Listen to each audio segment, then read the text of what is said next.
Olá, amigos do canal. Hoje eu tenho o prazer de receber por aqui o deputado Paulo Eduardo Martins, que também, atua aí como jornalista. O Paulo Eduardo já há muito tempo defende aí os princípios liberais, os princípios conservadores, é um deputado muito combativo na defesa, desses valores. Inclusive, foi o deputado que propôs a emenda aí que acabou com a contribuição sindical obrigatória, dando um golpe profundo aí no sindicalismo brasileiro, que sempre foi um dos sustentáculos dos movimentos de esquerda, do PT e tudo mais. E hoje ele é o presidente da Comissão Especial do Voto Impresso. Paulo, muito obrigado por ter aceito o convite e seja bem-vindo aqui no canal.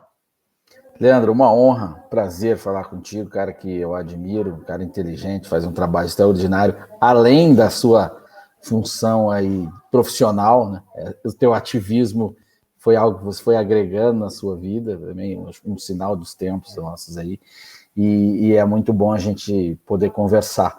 Você vê que a minha missão de sobrevivência não é fácil, né? Eu tenho que sobreviver como deputado e como jornalista.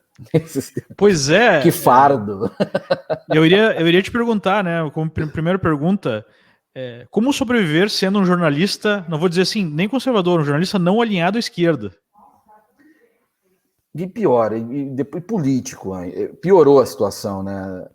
Você tem que ter primeiro público, é o que te protege, cara, é o que te protege. Você depender da cultura da redação, de quem contrata, de quem dirige, é muito difícil. Para mim, pelo menos no Paraná, eu acabei tendo uma carreira abortada em 2014, né?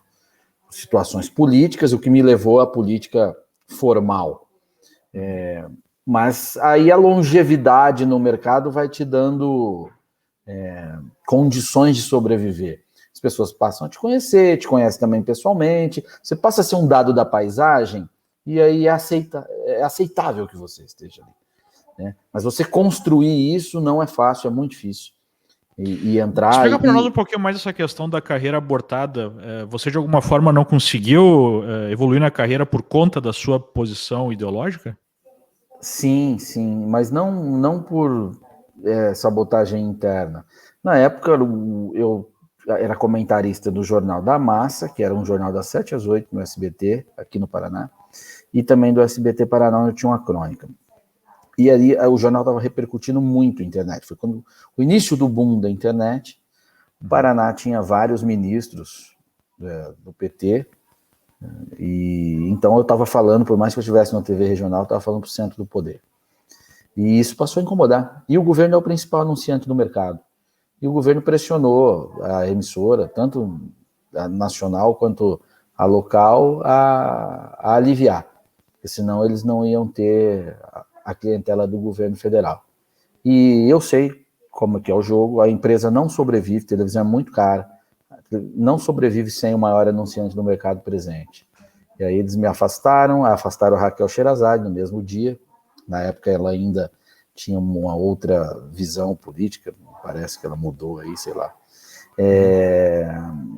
E ali eu vi que eu estava condenado, porque eu falei, o maior anunciante do mercado está dizendo que não me quer em lugar nenhum, eu tinha 33 anos de idade, cara, vou me candidatar, isso faltava poucos dias para as convenções, assim, vou me candidatar porque eu tenho que arrumar um microfone para brigar com esses caras.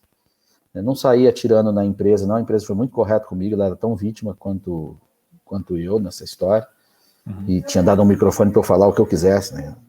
E, mesmo sem experiência pregressa que justificasse, confiaram em mim. Então, eu poderia ter feito disso um fato político extraordinário, mas eu não fiz, eu não ia expor quem confiou em mim, não. Mas foi isso, eu vinha numa crescente e fui abatido em voo. E aí depois, aí você leva o carimbo que você é político. Aí fica muito mais difícil a sua retomada, por mais que eu retomei, mas já com um espaço menor, no próprio SBT local, com idas e vindas, já não era a mesma coisa. E hoje eu estou no outro grupo, né, que é a Record e Jovem Pan. Na Record eu não comecei ainda, vou começar, mas no regional. A minha pretensão não era política, não. Eu queria ir para a rede nacional, achava que assim eu influenciaria muito mais o debate público do que ter um mandato. Queria escrever livros, tal. Era uma outra pegada que eu queria. Mas destino a gente não nega, a gente aceita e encara, né?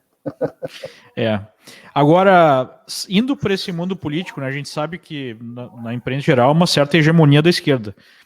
No mundo político, às vezes, parece algo um pouco obscuro para mim, em termos de qual nível de esquerdismo que há, em geral, você, né, já convive um bom tempo no Congresso, e o quanto é simplesmente fisiológico, ou o quanto essas coisas se fundem, né? Podia falar um pouquinho disso para nós? Claro, é interessante. Há um nível de esquerdismo consciente, claro, porque desde do pré-64 e passando por 64, especialmente no pós-64, a única organização política presente é a organização de esquerda, da esquerda. A direita foi banida pelos próprios militares, que era a direita organizada era basicamente a UDN e alguns tentáculos ou algumas coisas ligadas a ela. E aí eles perseguem o caso Lacerda, desmantela o UDN completamente. Aí, quando fazem o bipartidarismo, né, a esquerda continua organizada, camuflada, mas organizada, enquanto a direita ideológica foi dizimada pelo fisiologismo praticado pelos governos militares, inclusive.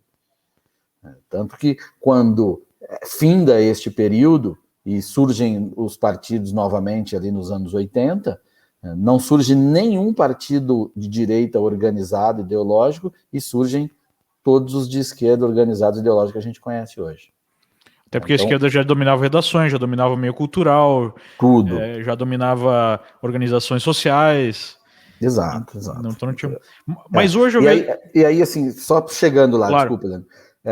Com isso, você tem a esquerda consciente, já muito presente no parlamento, desde a redemocratização, né? E o resto era o fisiologismo, com uma outra exceção, mas o outro um fisiologismo, e aquele que não é necessariamente um fisiologismo, mas ele sobrevive do senso comum. E o senso comum ele é muito pautado, pelo menos na ação política, percepção política, pelo que está na grande imprensa. Então eram os valores de esquerda. Até quando, foi interessante, quando o pessoal do Brasil Paralelo começou a fazer o trabalho, eu estava no Congresso, já como deputado no mandato anterior, e a pauta deles era demonstrar o globalismo, presença ali e tal. E eles perguntaram, e os globalistas aqui? Eu falei, eles não tem, pode ter ali na esquerda. Mas como não tem? Aqui tem as pautas e tal. Eu estava tentando explicar. Esse pessoal, ele quer agradar a Folha de São Paulo, ele não quer agradar o Jorge Soros. Ele a Folha de São Paulo que quer agradar o Jorge Soros. Exatamente.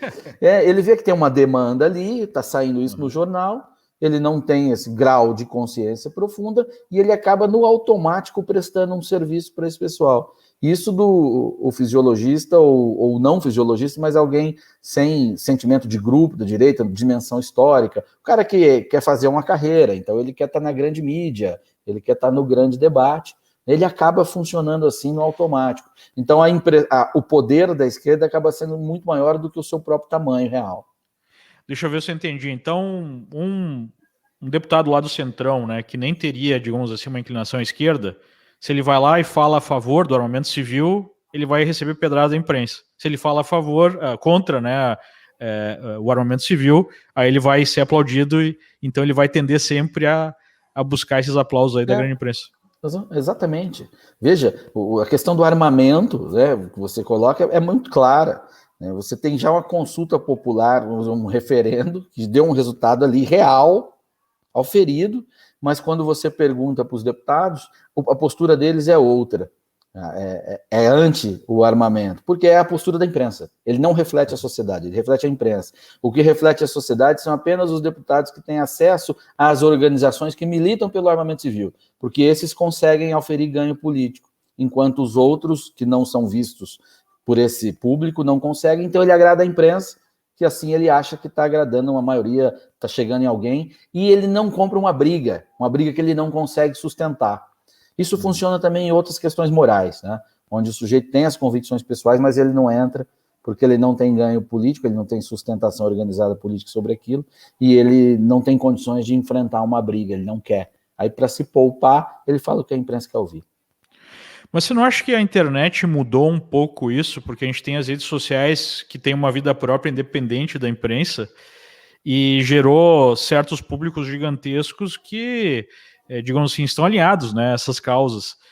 Isso reflete ou não no parlamento? Sim, reflete, mas é mais lento do que a internet o faz perceber, porque nem todos sabem usar a internet. São poucos. Uma coisa é você ascender politicamente pela internet, dominando uma linguagem e construindo. Outra é o cara que está lá 5 mandatos, ele já tem 65 anos, e ele fala, puxa, vou usar a internet agora. Ele não consegue. E a internet não o consome. É muito difícil. Porque não, já o reconhece como uma parte que ela negava, uma parte do sistema que ela queria negar. Né? Pelo menos a militância que descobre a internet como uma ferramenta de militância política, vamos dizer assim. Então, são poucos os casos, e eu vejo isso aumentar agora, até a maturação do próprio público da internet e a ampliação da base também já está fazendo com que velhas lideranças tenham alguma influência, né, na internet. Então, isso sim vai alterar essa percepção do Congresso e a relação com a sociedade. Mas é um processo, né, não é do dia para a noite. O que me pareceu, assim, até acompanhando, né, às vezes até mais próximo do que eu queria, essa questão do surgimento da internet como uma força política, é que o próprio sistema identificou a internet como um influenciador não controlável, né, porque como você muito bem explicou há pouco, a imprensa como intermediador tem os seus prós e contras, e o contra é, se você tem certos veículos que dependem de certas verbas, você vai ficar na mão do establishment, né? E se você sair um pouco, corta ali na raiz a verba e acabou. E isso saiu do controle com vários influenciadores e pessoas que têm audiência maior, né? Provavelmente do que o programa que você citou, o programa que você participava, e às vezes audiência maior até do que grandes redes de televisão. E aí parece que, num determinado momento, vindo essa percepção diferente, o sistema contra-ataca buscando a censura, né, buscando aí controlar também as redes. Né? A gente já tem dois controles, na verdade. Tem o controle das próprias empresas que já têm uma inclinação para essas pautas, né, de esquerda, as empresas que controlam a internet. Mas no Brasil, o negócio escalou porque passou a ter também um controle de órgãos do Estado, né, especialmente na figura do judiciário. Você consegue perceber esse movimento desses donos do poder, digamos assim, tentando controlar o fluxo de informações na internet? Claro, né? O controle do fluxo de informação sempre foi uma obsessão de quem está no poder, do establishment, e vimos isso claramente no período esquerdista como uma política do partido com ações concretas de governo, proposta de criação do Conselho Federal de Jornalismo, a proposta de controle através do Plano Nacional de Direitos Humanos, que previa ali que o governo ia aprovar ou não até quem fosse contratado por uma concessão de rádio ou televisão. Mas veja que eram propostas de pretensões analógicas, vamos chamar assim. A internet ainda não tinha bombado, né? Era para a velha mídia e tal. Como a internet ela se estabelece com um meio anárquico, como você definiu legalmente, bem definiu, e os players vão trazendo resultado, porque, veja, provavelmente eu fui o primeiro candidato a usar massivamente a internet numa campanha, em 2014. Foi eu e o Marcel Van Hatten. A minha rede era maior que a dele. Ele foi candidato a deputado estadual lá, e o Jair Bolsonaro estava começando também e tal. Mas ele já era deputado, exclusivamente foi ali. Todo mundo ria de mim. Como assim você vai fazer campanha? Você acha que você tem uma página, você vai fazer campanha e tal? E eu não fui eleito por causa da legenda, mas eu fiz mais votos do que gente eleita. Vim assumir o mandato depois e tal. Então, ninguém enxergava isso. Dava a impressão que era um café com leite. A internet era algo... eles não tinham noção de que ali haviam pessoas reais. Era essa a percepção, ou falta de percepção, né? E especialmente no processo de 2018, isso foi consolidadíssimo que não. Ali está uma sociedade gritante, né, na internet. Sim, quando o Bolsonaro foi eleito com uma verba de 3 milhões de reais. Sim, exatamente. Com toda uma mobilização jamais vista, na verdade. E mais deputados e tal. Então, aí há uma reação, tanto do sistema com iniciativas legais de olhar, eu preciso controlar isso, como também da própria velha mídia, e não só dos seus donos de negócio. Há um outro fenômeno aí que eu enxergo e vejo pouco discutido. A velha mídia não estava acostumada a ter feedback, ela não estava acostumada a interagir, ela estava acostumada a entregar. Ela produzia, colocava no rádio, no jornal ou na TV, e ela não captava os sentimentos que ela provocava. E quando... E nem tinha que responder a qualquer crítica, né? Nada, estava lá, estava posto. E eu passei por essa transição, eu venho da TV, quando começa a internet, logo em seguida. E quando passa a haver um movimento que contrapõe os valores que são predominantes na esquerda e que passam a ter acesso a esses players da televisão, os atores da televisão, questionando-os, esses caras enlouquecem. É aí que eu atribuo um ponto de ruptura entre o velho jornalismo e a transformação dele em militância de esquerda mesmo. Né? E, inclusive, até alguns atores do jornalismo que tinham valores mais caros até à direita, especialmente de viés liberal, tudo, e hoje eles não se apegam mais a isso. Eles são simplesmente anti-Bolsonaro, que não é nem tanto por ações reais do governo, mas é por vingança da militância que o atacou. A gente não pode... É um outro fenômeno de comportamento. A gente não pode esquecer que esse papo de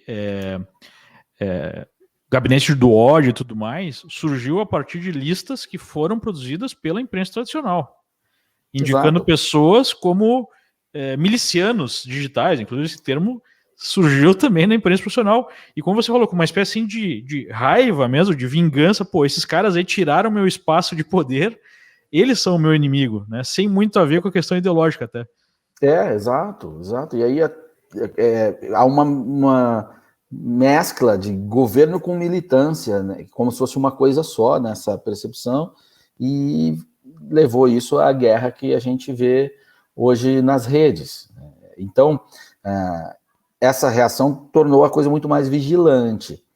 Em seguida, a tomada que a gente sempre... né? Todo mundo que milita mais tempo na direita já falou sobre isso ou ouviu sobre isso, que era a tomada de redações, o controle ideológico, revolução cultural, todo este processo histórico. Percebe-se uma outra variante dele, que não é mais o pessoal na editoria, na redação, é o pessoal no departamento de marketing das empresas, que aí passam a fazer esse controle ideológico através da guiando verba. Aquilo que eu descrevi que ocorreu comigo na verba estatal está acontecendo nas empresas privadas. Então, o sistema está percebendo que ele nem precisa regular. A situação toda já está trabalhando para ele novamente. Pode notar que tiraram o pé nos últimos 6 meses de iniciativas legislativas sobre isso. Já está funcionando muito bem com autocontrole. Não sei se é uma perda de foco ou percepção mesmo, mas isso está ocorrendo. Hoje, jornalistas ou críticos, cronistas de direita, hoje estão pensando 10 vezes antes de falar, antes de escrever, porque sabe que pode sofrer uma corrente de boicote para atingir o caixa da empresa com que trabalha. É real. De uma certa forma, se você for para pensar, como é que esses influencers independentes atuam, né? Eles fazem um trabalho na internet e eles são monetizados por veículos como o YouTube. Então, você tinha, pegando o seu caso, né? Você tinha uma mídia tradicional que pagava o seu salário e que para pagar o seu salário tinha que receber boa parte dessa receita do governo. Então o governo lá fechava a torneira. Não, então eu vou falar o que você quer, né? Agora, a gente tem o YouTube, que é uma empresa privada gigantesca, né? Vale aí mais de $1 trilhão, que simplesmente impede que você possa vender o conteúdo através da sua plataforma, porque você está falando as coisas erradas. Né? As coisas que eles acham erradas. As coisas erradas do ponto de vista deles, obviamente. É ainda pior, né? Porque te deixa sem condição de buscar alternativas. É um controle pior, que aí já é uma predominância de um grupo voluntário na sociedade que está tentando lhe impor ideias. E o que aterroriza esse pessoal é que, veja, para alguém chegar a ser influente antes dessa realidade, era uma construção de anos, para o público ir reconhecendo, ter o espaço, alguém confiar o microfone, como foi o meu início, né? A nova realidade impõe o seguinte: o cara compra um microfoninho desse aqui e começa a falar a baixíssimo custo. Então, ele sem ganhar nada, ele consegue fazer o trabalho, porque ele é o funcionário, é o eu funcionário. É o eu funcionário. Então, qualquer receitinha que para a empresa seria absolutamente irrisório, para esse cara é a sobrevivência. O cara conseguir, veja, 20 mil reais em publicidade, para uma rádio, para uma TV, cara, isso é um troco de pão, não tem nenhuma condição de abrir uma conversa sobre isso. Para um youtuber, cara, é um dos maiores salários do país. E ele consegue fazer isso sozinho. E isso se multiplica e tal. Então é um terror. Aí os meios de controlar o quê? Bom, tem que controlar o meio de pagamento.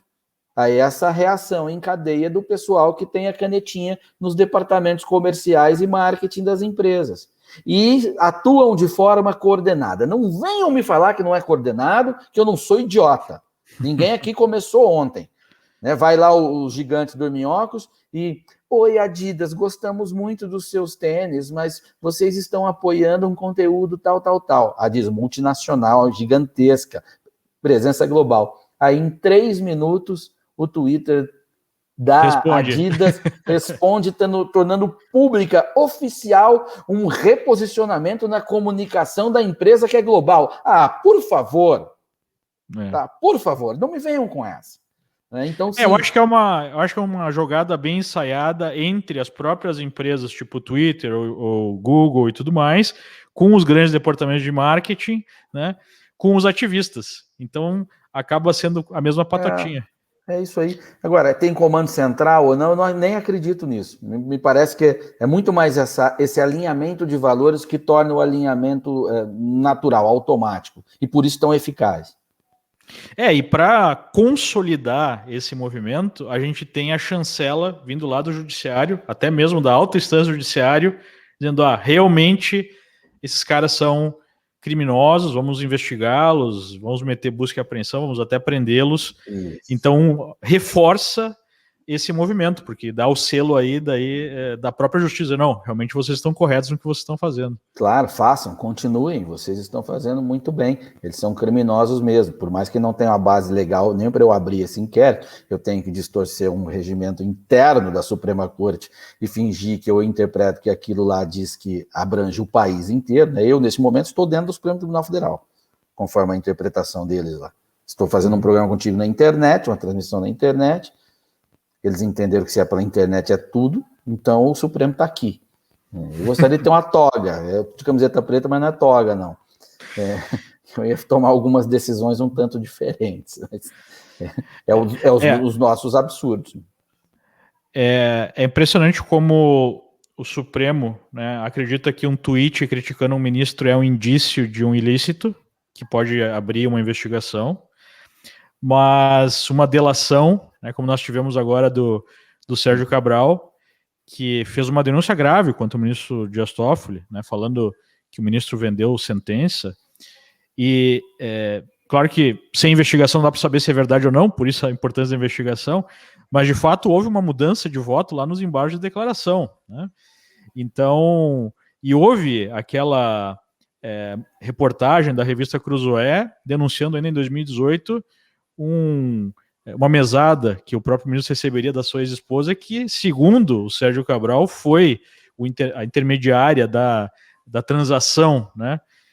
Então, se eu fosse ministro do Supremo e fosse acusado disso, eu iria pedir a investigação, né? Porque não pode pairar qualquer dúvida sobre o ministro do Supremo.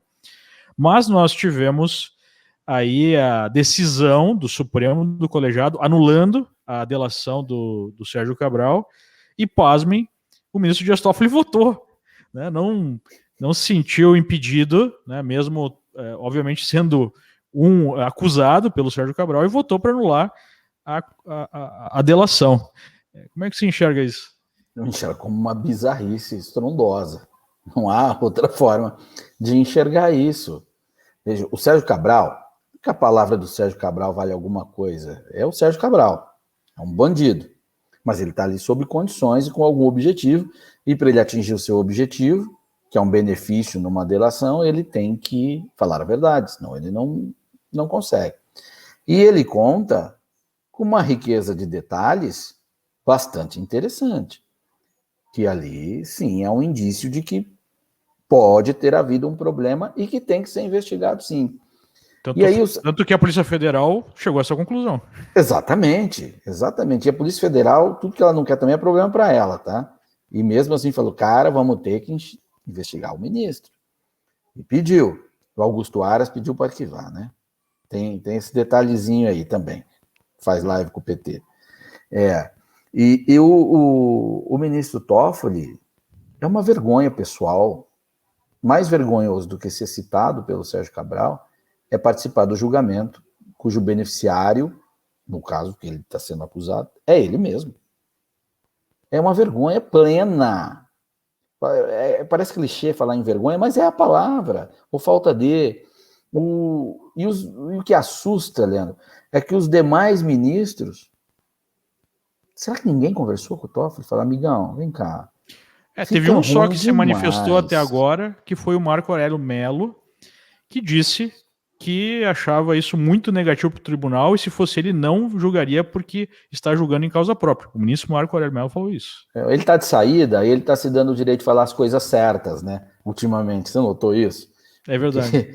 Porque antes ele também tinha lá algumas situações.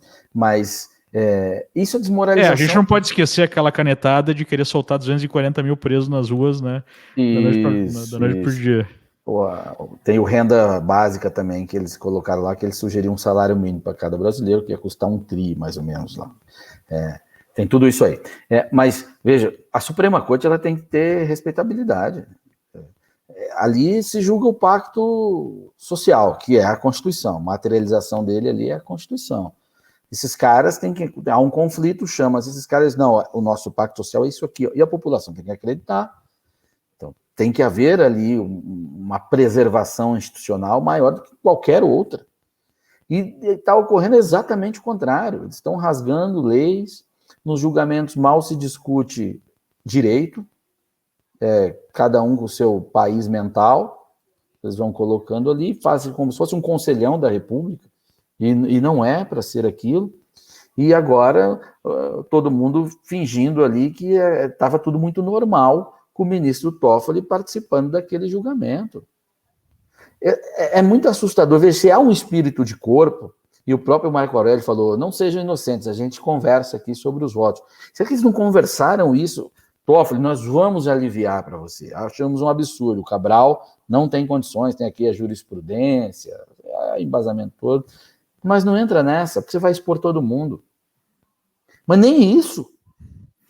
Me parece que foi uma sinalização, foi uma mensagem tipo, nós fazemos o que nós queremos e ninguém nos atinge. Eu acho que foi exatamente uma mensagem desse tipo, na verdade. Foi uma mensagem de poder mesmo, que a gente manda e a gente não tá nem aí. Aqui é assim. E, cara, mas isso não vai terminar bem, tá, Leandro? É um processo. A superexposição da Suprema Corte, ela vem desde o mensalão. Né? O foro prerrogativo de função jogou 40 deputados lá dentro, e aí todo o holofote foi para lá e politizou-se a corte, somada isso, claro, ao critério de indicação de ministro do governo do PT.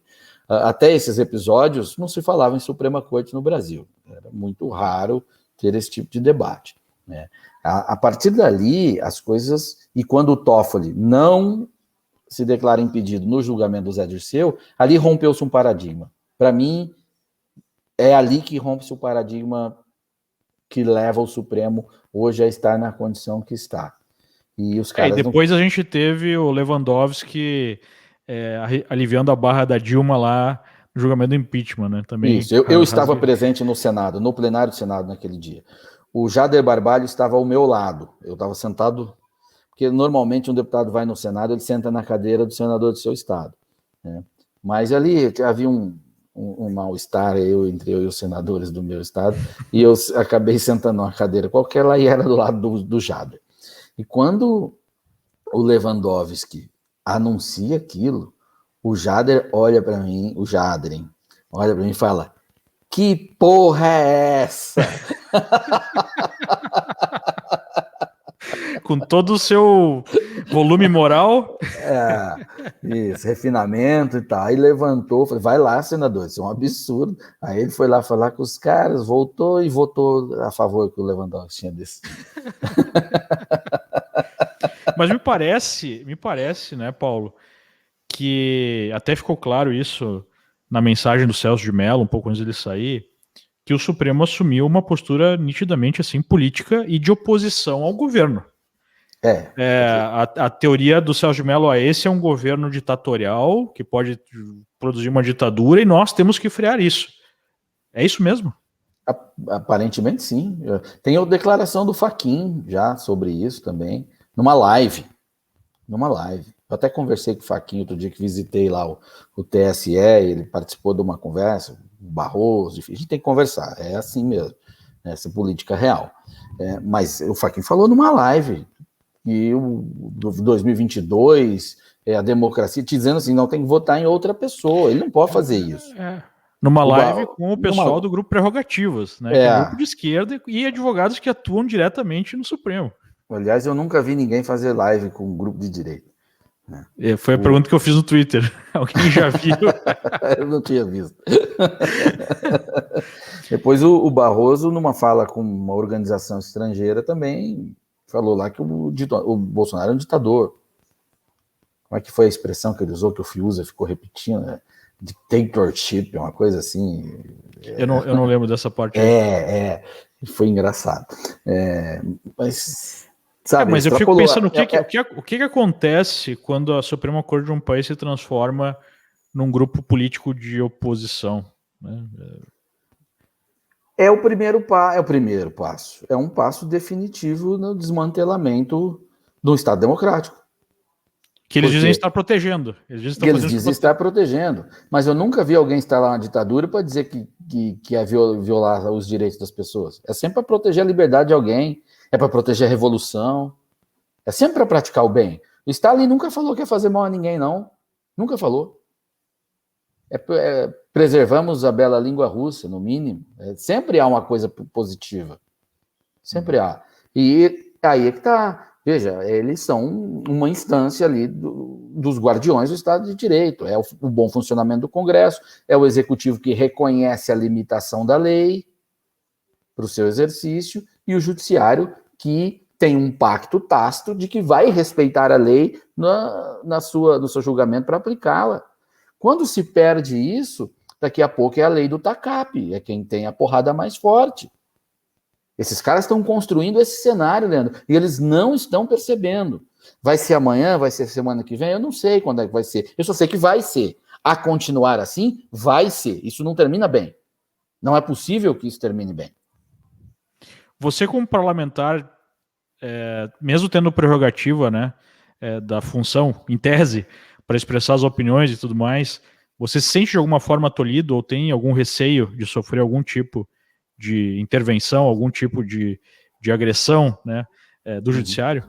Claro, eu não me sinto livre, eu inclusive tenho, sinceramente confesso para você, tenho sofrido com isso, porque estou com dificuldade, quem me acompanha há muito tempo vê que eu não estou produzindo vídeo, eu tenho postado pouca coisa, eu estou com dificuldade criativa, estou com dificuldade de me expressar, eu não estou me sentindo livre, como eu sempre me senti, e isso me senti enfrentando um governo de esquerda, hein? Então somos dois, eu sinto exatamente a mesma coisa. Eu acho que eu estou num estágio mais avançado que você nisso, porque você está produzindo muito mais que eu. E veja, a imunidade material do parlamentar acabou.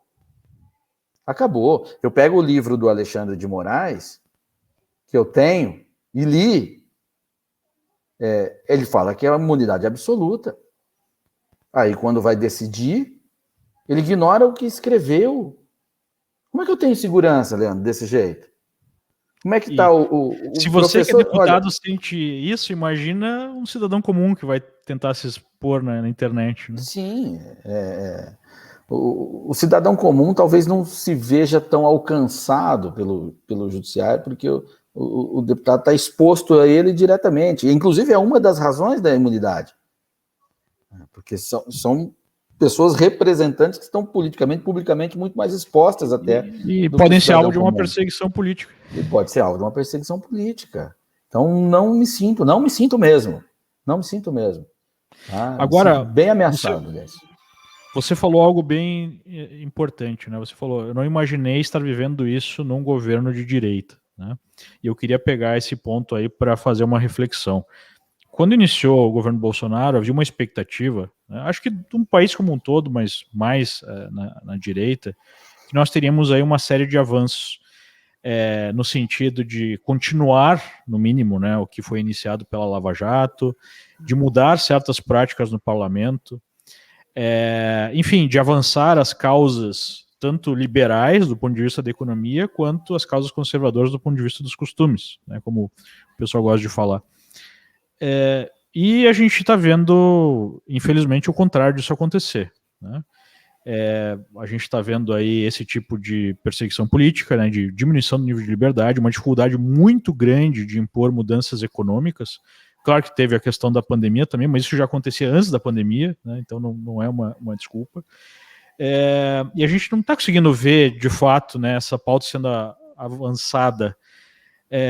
E eu tenho muitas vezes a percepção assim de que o presidente atua meio que dentro de uma camisa de força, né, onde quase todos ali em Brasília são seus inimigos. Como é que você enxerga essa situação que a gente vive e, na sua opinião, qual é o motivo da gente não ter conseguido avançar nessas pautas? Eu acho que o motivo original é que ganhar a eleição de 2018 foi uma ejaculação precoce. A gente tinha a figura, o candidato, que ele já existia antes do cenário do movimento liberal conservador conseguir atingir massas, né? Então ele adiantou a existência do Bolsonaro, antecipou a construção desse projeto. Então você ganha a presidência da República sem ter as organizações base para sustentar, né? Que é o que o professor Olavo fala muito, essa tese. E é correto, eu concordo plenamente com ele. A gente tinha o quê? 1 ou 2 centros acadêmicos no Brasil inteiro. Partido? Nenhum. O presidente ele foi um partido de aluguel, praticamente, para ele disputar a eleição. Universidades? Quase nada. Indivíduos. Veja, o governo passou a falar sobre algumas situações a respeito de medicamento, ou como ele via o combate à pandemia, e ele não encontra na comunidade científica indivíduos que estejam na mesma linha. É muito difícil se sustentar desse jeito. É muito difícil. E aí o presidente Bolsonaro tem uma forma de se comunicar que ela é disruptiva. Funcionam muito bem para ganhar a eleição, mas a eleição você ganha com metade dos eleitores. Para governar, você governa para a população inteira. Então, e ele comunica muito bem com o nicho, mas ele não comunica tão bem com o restante das situações. E aquilo que vai se levantar contra, que é, por exemplo, a imprensa tradicional, que tem a sua cultura, a visão de mundo é diferente, utiliza das posturas dele como falhas e explora isso, e ele alimenta isso. E isso vai ajudando a contaminar todas as outras, os outros atores que, como a gente disse lá no início, são pautados por essa imprensa, né? E aí o Bolsonaro começa a diminuir a percepção de poder real ele tem, né? E aí soma-se isso a um Congresso que ele é eleito em todas as variáveis sociais do Brasil. O Brasil tem um sistema federativo onde o dinheiro é gerado no município, o dinheiro vai para a União. Tem gente que elege o deputado para ele ir lá buscar dinheiro e trazer de volta para o município, especialmente no Nordeste, onde você tem menos massa crítica e presença de grande mídia, ou mesmo no interior do Paraná, no interior de São Paulo, você tem tudo isso, onde ideologia não pesa, o que pesa é a eficiência do parlamentar em resolver os problemas locais. Onde o poder verba para uma creche, verba para uma estrada. Exatamente isso. E então, quando esse público no parlamento enxerga que que um presidente perdeu a base crítica, que ele perdeu o controle, a respeitabilidade, né, onde vira um fio ali onde ele passa a ser visto como um pária por pelo menos uma parte de alguém, por mais que isso seja injusto, não é esse o método que eu estou falando, mas esse cara fala, o presidente está fraco, é a hora de eu tensionar. Porque quando o presidente está bem, esse cara vai lá para tirar selfie. Já resolve muito bem a vida dele, mas quando começa a perder, aí é a hora dele tensionar. E o governo passa o quê? Abrir mão de situações ideológicas para sobreviver politicamente. E hoje a percepção no parlamento é que o presidente perdeu essa respeitabilidade que você falou, esse nível de influência que ele tinha. Essa é a percepção no parlamento? Sim, de uma parte do parlamento, com certeza. A parte sempre muito mais leal ao presidente, que foi eleita com imagem real colada nele, não, vai sempre... até porque a metade desse já saiu na primeira oportunidade, né? Mas aí que você tá. Então, aí você tem o proceder político também, que prudência foi transformada em palavrão. Isso é um erro, não é? Prudência é uma questão essencial, não. Na política, tanto que o próprio partido é implodido na primeira dificuldade que surge ali. Então, é um mau sinal da condução. Tudo isso soma. Aí, quando você vai ver lá no final, caramba, tem um prejuízo grande aqui. Você não vai manter o controle das massas ou o encantamento das massas sem resultado.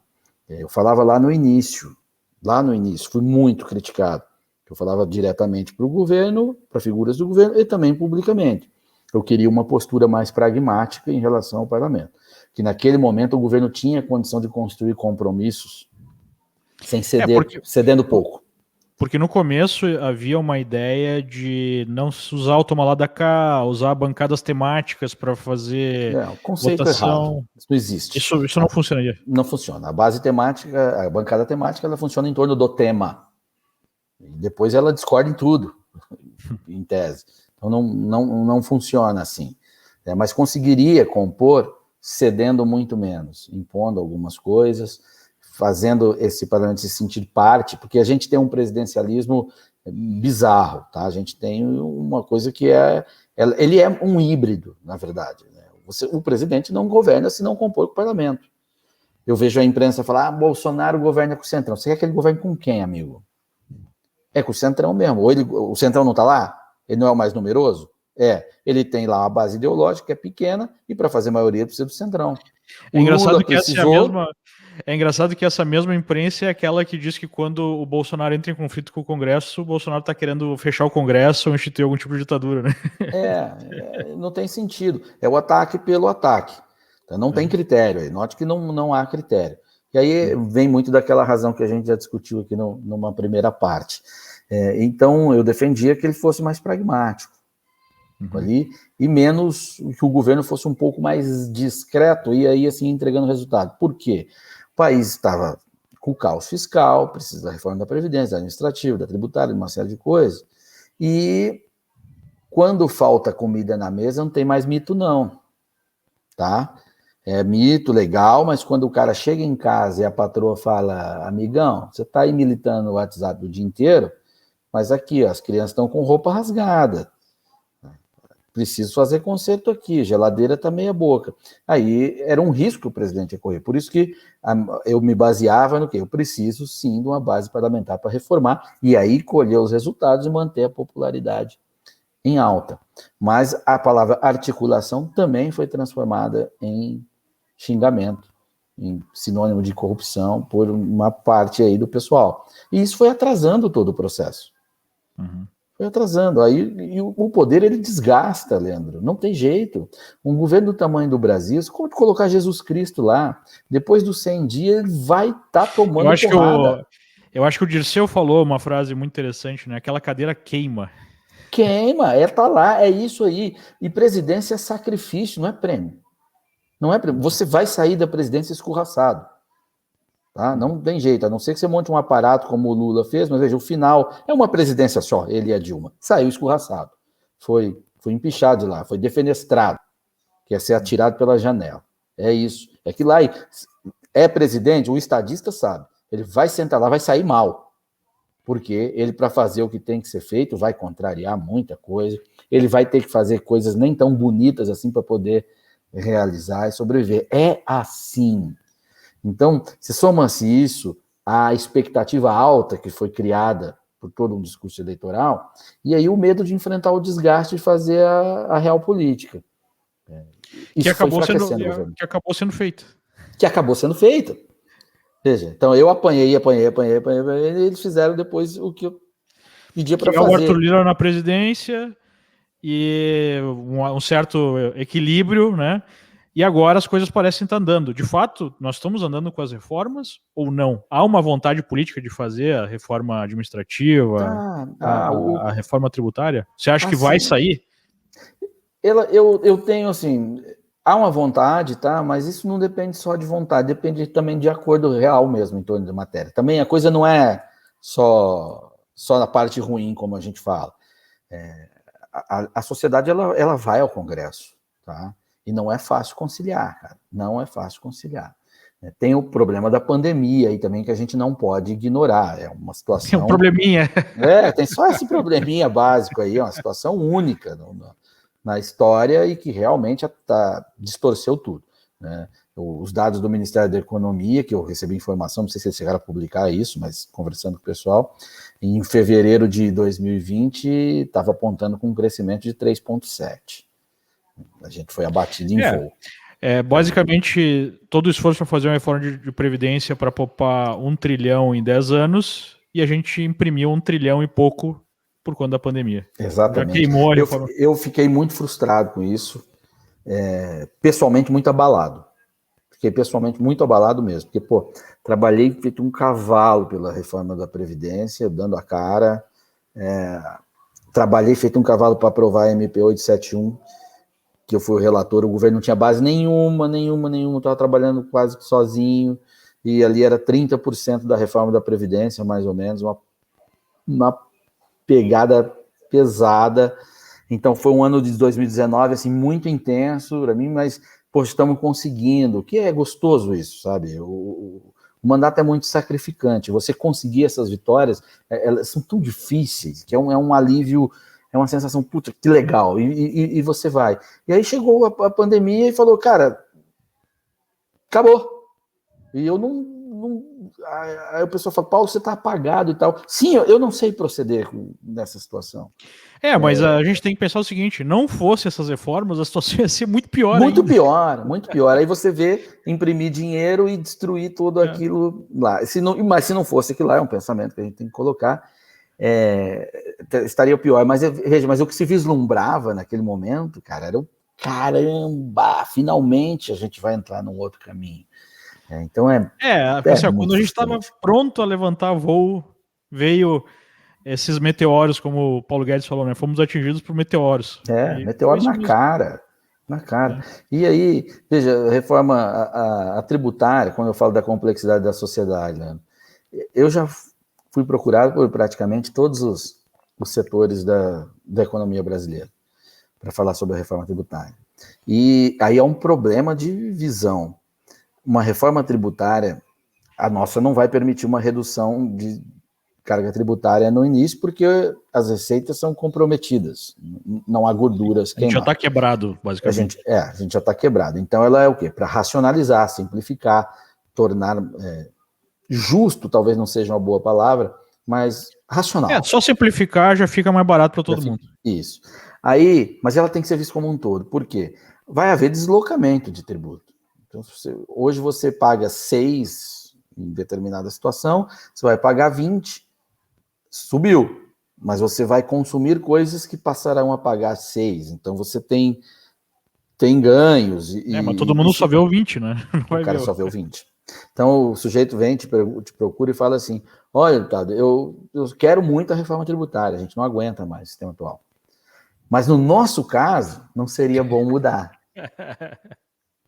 E todo mundo tem o seu caso. Todas as reuniões que eu participei, foi essa a questão. Ninguém me falou assim, mude porque eu preciso que mude. O cara falou, mude, mas o meu não. Então eu acho é muito difícil conciliar isso tudo. E a administrativa? A administrativa é mais fácil, apesar da dificuldade enorme. Quando eu falo mais fácil é em relação à tributária, não quer dizer que... Porque ali acho que na administrativa tem um setor específico da sociedade que vai ser mais impactado, né? Ele impacta menos todo mundo. Impacta mais o funcionalismo, basicamente. Ele impacta o concurseiro, que está mudando a condição que o cara sonhou. Porque para quem já está, ele não muda praticamente nada. Foi até uma opção por questão de segurança jurídica, porque certamente será judicializado se tem modificações em contratos, né? Porque um edital é uma proposta que você faz para uma pessoa e modifica todas aquelas condições e pode vir a ter problema. E também por viabilidade política. Se vai mexer em quem está, esquece, não anda. Não anda. E só com o pessoal... Aí já tem a fake news da esquerda, dos sindicatos, que fez com que uma mobilização de pressão fosse enorme, já para cima dos deputados na CCJ. Foi enorme. Tá? Só para admissibilidade. Só para admissibilidade. Vai ser discutida ainda, ponto a ponto. Pode ser modificada, pode ser emendada. Tem tudo isso. E você acha que passa? Pode passar, é construível. Acho que o ambiente para a reforma é melhor hoje. A condição de você disseminar informações sobre a própria situação fiscal ou privilégios de uma parte do funcionalismo, que tem outra que nem é privilegiada, mas uma parte é um escárnio, o que acontece. Então, isso tudo cria um colchão social que torna viável. E o principal, não tem mais sindicato bilionário para forjar pressão política. Isso é fundamental. Se bem que esses dias saiu a notícia que a China estava dando dinheiro para o sindicato brasileiro, né? Ela está dando dinheiro, eu já fiz um PL para proibir essa patifaria, a gente vai trabalhar nele. O próprio deputado, importante deputado da casa, muito experiente, me puxou no canto semana passada e falou, cara, se não fosse o fim da contribuição sindical, a gente estaria descendo aqui em aeroporto com cercado, piquete de gente e tal, por causa dessa reforma administrativa aqui, e agora a gente está conseguindo debater com condições de debater. Mas aí isso aí não é ataque contra a democracia, né? Não, aí beleza. Só o pessoal... Aí, na verdade, é a democracia na sua exuberância. Isso, vai lá, cerca o deputado, intimida, ameaça, vai lá. Agora, o tweet é perigoso. O tweet é praticamente uma bomba nuclear, né? Agora, Paulo, você foi alçado aí à presidência, né, da comissão para o voto impresso. Qual é a chance real aí de fazer essa PEC, passar essa PEC? Leandro, a chance real é a gente conduzir o debate da forma como ele está sendo feito dentro da Câmara, tá? Muito cuidado, é na pontinha dos dedos para não virar tensão política, bandeira política ali. Essa pauta, ela transcende partido, Bolsonaro, não tem nada a ver com isso. Isso tudo passa, né? O sistema fica. E a gente conversou, fez a ponte com o pessoal da esquerda, que já tinha, por exemplo, um trauma histórico, como o pessoal do PDT, a questão da eleição do Brizola para o governo do Rio no início dos anos 80, outros parlamentares que também já se sentem incomodados porque eles são questionados, o cara também tem o próprio questionamento. A lei do voto impresso que foi derrubada no Supremo, acho que teve a maior votação dos últimos tempos, né? Todos os partidos indicaram sim na época, né? Então, eu tenho, como presidente da comissão, procurado deixar o ambiente leve, para que a coisa seja discutida de forma racional. Não é bandeira do Bolsonaro, não é bandeira de ninguém, isso é uma bandeira nossa, e até então a gente tem conseguido. Nós estamos na fase das audiências públicas, as audiências têm sido super boas, o pessoal tem realmente, você nota que deputados que eram totalmente contra, eles já falam, poxa, tem pontos aqui, realmente. Eram deputados também que totalmente empolgados a favor, falam, porra, tem uma complexidade que a gente precisa pensar também. Então está sendo muito bom, eu estou muito feliz até então, porque eu estou vendo, a gente está se sentindo fazendo um trabalho de alto nível, tá? Esses dias eu discuti com uma jornalista que falou: não, isso aí é uma coisa do Bolsonaro para tumultuar as eleições, se perder, dizer que foi roubado. Eu falei: bom, número um, né? Não é coisa do Bolsonaro porque a gente defende essa pauta desde 2010. Né? Uma boa parte das pessoas que estão ouvindo isso. Que nem existia Bolsonaro só como deputado, enfim, mas não tinha nada a ver com presidência. E número dois, justamente se você tiver um voto auditável, não vai ter como questionar, porque ele vai dizer, tá aqui, ó, as mudanças foram feitas, né, conforme os players aí queriam, agora vai dizer que não, tá aqui, né? Então, eu acho que é o contrário, para não haver questionamento é que deveria ser feita essa... Mas é claro, é para desmoralizar a bravata. A minha visão pessoal é de que é necessário, é por isso, nós não temos controle sobre o populismo, coisas assim. E também o cidadão comum, ele tem a desconfiança dele. Veja a evolução, o voto impresso, o voto eletrônico, ele era um orgulho em 2002, em 98, quando ele começou, em 2012 ele já estava maior. A partir de 10 ele começa... Mas naquela época era uma tecnologia avançada. Então, agora é uma tecnologia que ninguém mais usa. Está obsoleta. E ali havia o deslumbramento com a tecnologia, né? Se é eletrônico, logo é melhor. Até porque tinha muita roubalheira em eleição no Brasil. Não, era demais, era bizarro. E ninguém está falando em voltar aquilo, é aprimorar. Então, quando a gente passa a acostumar com a tecnologia e também a entender que o que é software sempre tem uma porta, o que é conexão sempre tem uma porta, pelo menos hipotética, então, isso começa a gerar questionamento. E o homem mais simples olha para aquilo, ok, digitei ali, eu tenho que confiar, como é que é? Que é o que a Suprema Corte Alemã decidiu. Eles reconheceram como inconstitucional o voto eletrônico lá, porque ele não tem transparência e o homem comum não o compreende. É preciso ter um conhecimento técnico para poder compreendê-lo, e não pode ser assim, porque a democracia é para todos. Então, segundo o TRE do Paraná, a Alemanha é um país medieval, né? Porque fizeram um meme lá sugerindo que quem está defendendo o voto impresso auditável está voltando para a era medieval. Exato, uma coisa bizarra. Pegou mal, eles corrigiram, tiraram do ar aquilo, que acho que eu entendo que é muito mais uma lacração do estagiário lá do departamento de marketing, né? Eu não falo estagiário propriamente aquele contratado pelo estágio, né? É o que é titular e tem cabeça de estagiário para fazer esse tipo de coisa. Então, a gente tem que ter os instrumentos de blindar a democracia o máximo possível. Imagine um presidente eleito e um candidato que perdeu a eleição com 49,8% dos votos dizer, esse presidente que ganhou aí fraudou a eleição, foi roubado, eu não reconheço ele como legítimo e quem votou em mim não tem que reconhecer também. Como é que fica? O ministro Barroso, ele tem batido na tecla que nunca houve uma evidência de fraude, né, nesse sistema. Mas eu lembro que talvez o maior questionamento da urna até hoje surgiu na eleição de 2014, a S. Dilma. Muita gente ficou com uma pulga atrás da orelha ali. E aí, não sei se você lembra, né, o PSDB contratou uma auditoria. Sim. E eu li a auditoria inteira, 300 e poucas páginas. E a parte mais interessante no final, a conclusão da forma que as eleições brasileiras são conduzidas, não é possível fazer auditoria usando aí os critérios aceitos internacionalmente. Ou seja, como é que você vai conseguir evidenciar alguma fraude se não há como auditar, pelo menos aí nos níveis internacionais do que é aceito no mundo todo? Claro, né? Eu acho que esse é o grande ponto. Exato. E aí que vira o quê? Uma confiança, é um ato de fé. Não pode ser assim. Mas por que você acha que tem tanta resistência, Paulo? Por que tá, quase ninguém no mundo usa mais essa urna e tem problema assim, né, de dificuldade de auditoria? Por que essa resistência tão grande do Supremo, do TSE para... O TSE não tinha essa resistência. Ele não tinha. Até que testaram. Testaram, tem o vídeo ontem, foi ontem, quinta, né? Na comissão eu passei o vídeo para o pessoal ver, o teste do TSE, o Gilmar dando entrevista feliz, o pessoal tudo feliz, orgulhoso lá da urna que imprimiu o voto. Né? Eles não tinham essa resistência, não.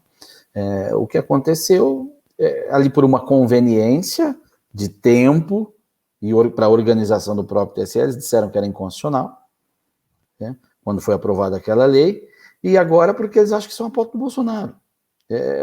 É como eu entendo, como parece. Por mais que eu conversei com alguns ministros, e a conversa se dá num outro nível, evidente, e eles se apegam ali, porque a burocracia, o corpo presente do TSE vai defender, porque eles construíram aquilo. E são essas pessoas que acessam os ministros também. Então, isso faz diferença. Tá? Isso faz muita diferença. E vai Sim, porque nem formando o a ministro e consciência deles. nem nós aqui somos técnicos, né? Então alguém vende essa Exato. ideia. Eu, numa conversa com o ministro, pedi como é que funciona o voto. Ele ficou 15 minutos me explicando, com cheio de termos técnicos. Falei, bom, o senhor ficou com a cultura que tem, ficou 15 minutos me explicando e tem a impressão que não foi muito seguro sobre alguns termos. E ele riu. Falei, pois é, e eu tenho que legislar para o pedreiro, ministro. Ele que tem que compreender isso aqui, não é eu e você. Uhum. Esse que é o ponto. Para mim, eu não discuto tecnologia porque eu não tenho condições. Agora, eu discuto a inteligibilidade e a compreensão do processo. E eu não consigo compreender, e nem o pedreiro. E o processo tem que ser compreendido por nós, sob pena de uma eleição incompreendida gerar uma instabilidade democrática absurda. Eu não quero fazer um paralelo direto, mas nós já temos casos na nossa história. A Revolução de 30 se dá por uma desconfiança no processo eleitoral. Uhum. Fraudes e o escambau. Então, eu não posso nem brincar de que alguém que venha a acusar de fraude seja levado a sério, ou ganhe a narrativa. Eu tenho que ter os meios de desmontar isso. Sem o Partido dúvida. dos Trabalhadores, há pouco tempo, acusava um impeachment feito pelo Congresso Nacional, acompanhado pelo Supremo Tribunal Federal, de golpe de Estado. O pessoal fala do Bolsonaro, que ele é populista, que ele está fazendo bravata aí da eleição e tal. O PT dizia que o impeachment era um golpe de Estado. Ele estava chamando metade do Congresso. Não, diz até hoje. Diz até hoje. E da Suprema Corte de golpista, que a Suprema Corte, em ações que eles moveram, falou, não, está correto. Ele chama todo mundo de golpista. Só que ali, como todo mundo acompanhou o processo, foi todo transparente e tudo mais, você tinha um embasamento social, político e jurídico para aquilo, é um discurso que não pega, fica só restrito à militância. Né? Mas, numa situação eleitoral que envolve muito mais gente, numa super disputa, alguém que for irresponsável e tiver um sistema que ele é obscuro, que a verdade é essa, ele é obscuro. Você deposita o voto e não vê mais ele, e não tem como alguém ver, conferir. Você tem uma margem muito grande para uma instabilidade. E nós estamos aqui numa realidade conectada, e eu tenho batido nisso também, Leandro, porque os algoritmos de redes sociais, e muitos brasileiros, milhões de brasileiros vivem praticamente o dia neles, eles vão formando um ambiente que é o que convém a você. Aparecem as pessoas que você gosta, o conteúdo que você curte e tal. Isso altera a percepção de realidade da pessoa. Ele acha que todo mundo pensa igual ele ali. E daqui a pouco vem um sistema, uma questão externa e fala, não, a maioria estava do outro lado lá. Como é que esse cara aceita isso? A gente já vê isso hoje. Há uma grande dificuldade. E essa é uma imposição desse mundo tecnológico. Eu não preciso brincar com isso se eu tenho uma solução simples. O que eu realmente não consigo entender é pelo fato disso não ser mais uma discussão no resto do mundo. Né? Esse tipo de urna já é uma urna que conhecidamente tem vulnerabilidades. Né? Ninguém mais discute isso no resto do mundo, só no Brasil. Então, eu não consigo entender como é que nós não podemos, né, evoluir, porque não é voltar para trás, é simplesmente evoluir como o resto do mundo fez, uma boa parte do mundo. Até a porcaria da Venezuela tem a urna com voto impresso. Né? Evoluiu, ela usava a nossa, né? Usava a nossa. E óbvio que lá já chegou a um nível de degeneração que isso não impediu, porque eles destruíram completamente é uma tudo. outra situação. É um outro problema, né? Não foi o problema da impressão do voto que gerou o questionamento. Não. Mas para finalizar, Paulo, eu sei que você está curto aí no tempo, como é que você vê aí o processo eleitoral para 2022, né? Porque, voltando lá para aquela ideia de um Supremo oposição, do Supremo ativista, né? A minha impressão é que soltaram Lula e anularam as condenações porque na cabeça deles o Lula é que tem as condições melhores para eventualmente vencer o Bolsonaro. Não sei se tu concorda com isso ou não.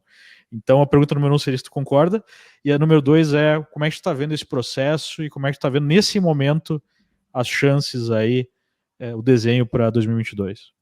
Eu concordo contigo, para mim é isso, é a reabilitação de um bandido porque ele tem viabilidade eleitoral.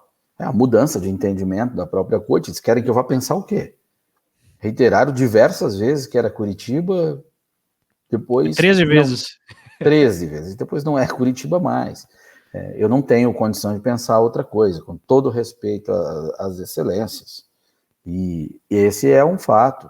A esquerda não conseguiu se desvencilhar do Lula, não conseguiu criar um outro quadro, até havia campo para isso, mas não quis ou não conseguiu, mas o Lula permaneceu como o dono deles.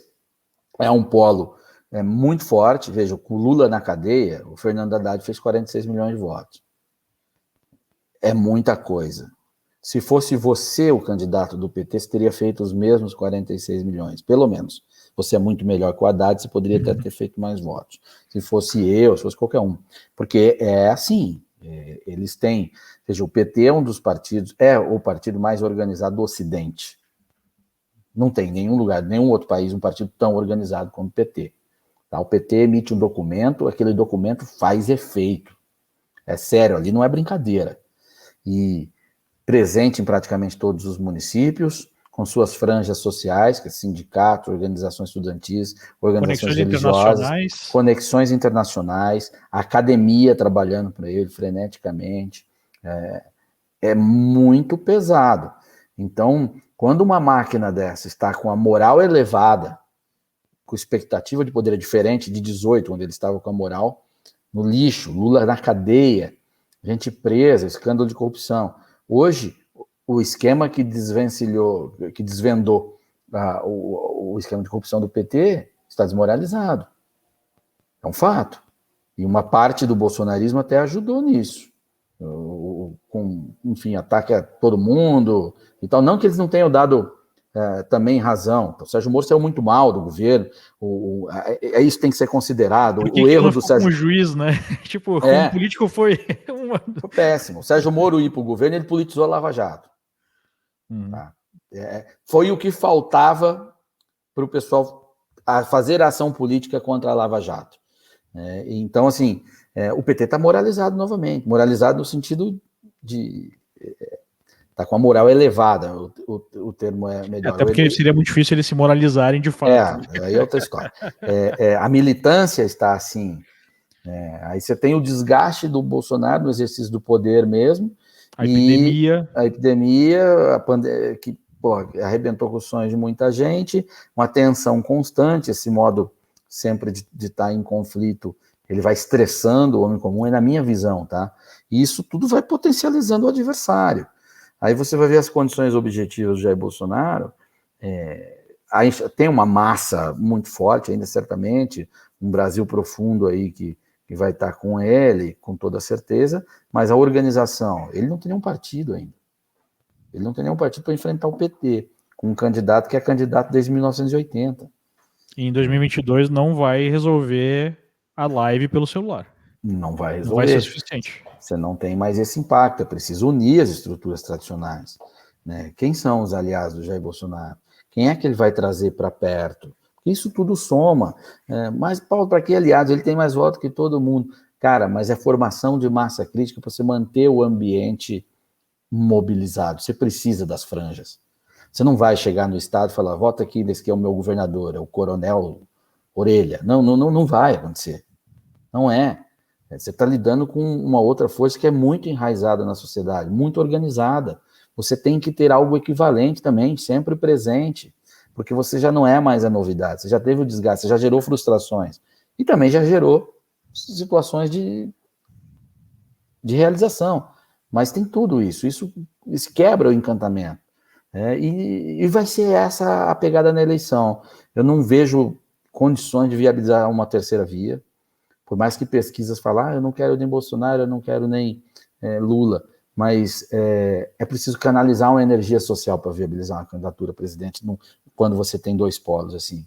Eu não vejo ninguém que consiga, não vejo mesmo. O pessoal vai respondendo isso na pesquisa e no final vai ter que escolher entre um desses dois. Vai ser assim. O Bolsonaro precisa se organizar. Ele tem condição, veja, mas ele está no poder, ele está com a máquina. A máquina não é bolsonarista, a máquina é petista. A máquina é petista. E uma parte da máquina é totalmente anti-bolsonarista. Totalmente anti-bolsonarista. Você tem o Centrão, que hoje sustenta o Bolsonaro, mas adoraria fazer política com o velho sócio, que é o Lula e o PT. Mais Eles têm previsível, mais previsível, mais estável, tem uma série de...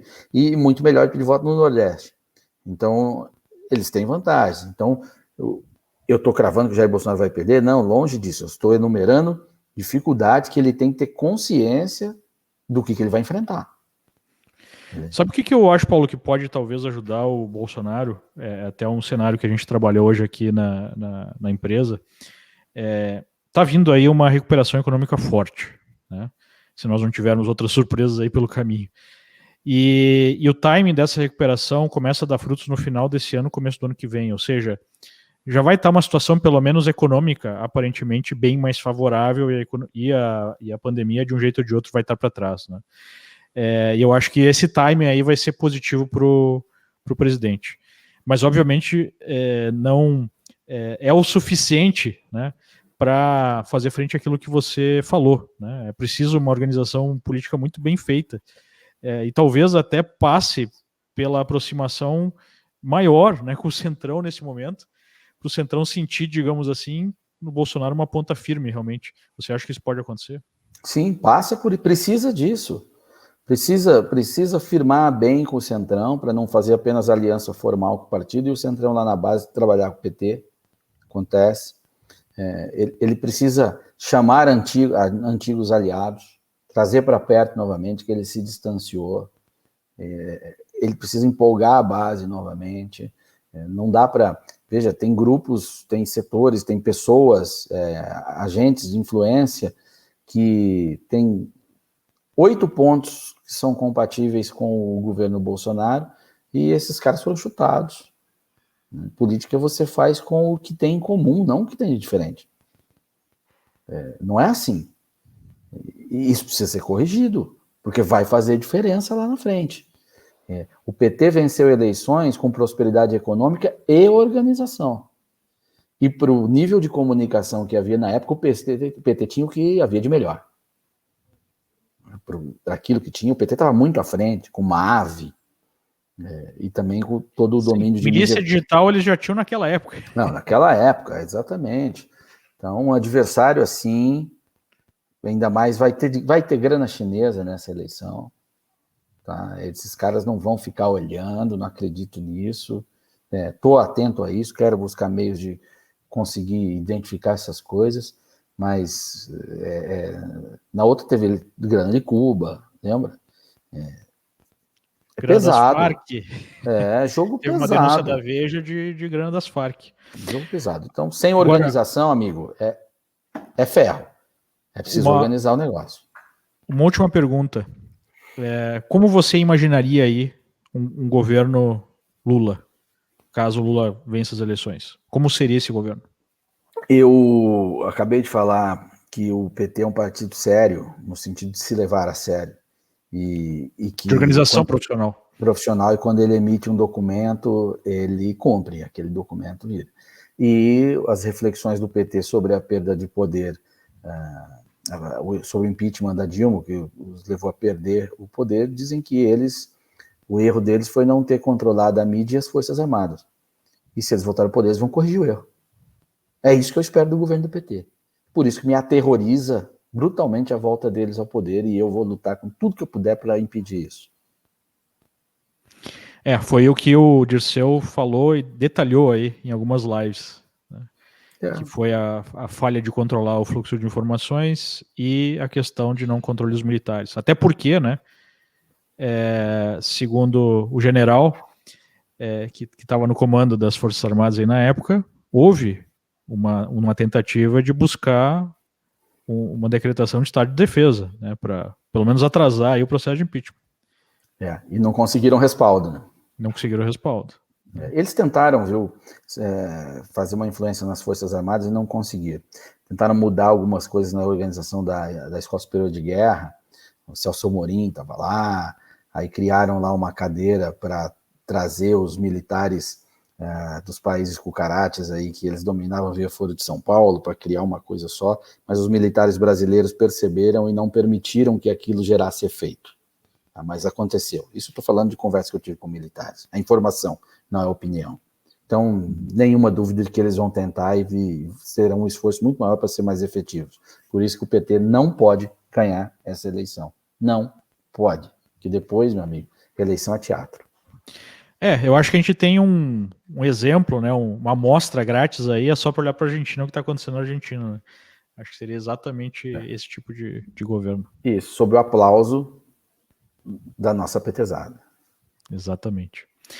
Paulo, muito obrigado novamente aí pelo teu tempo, foi excepcional a conversa, né? Aprendi muito aqui.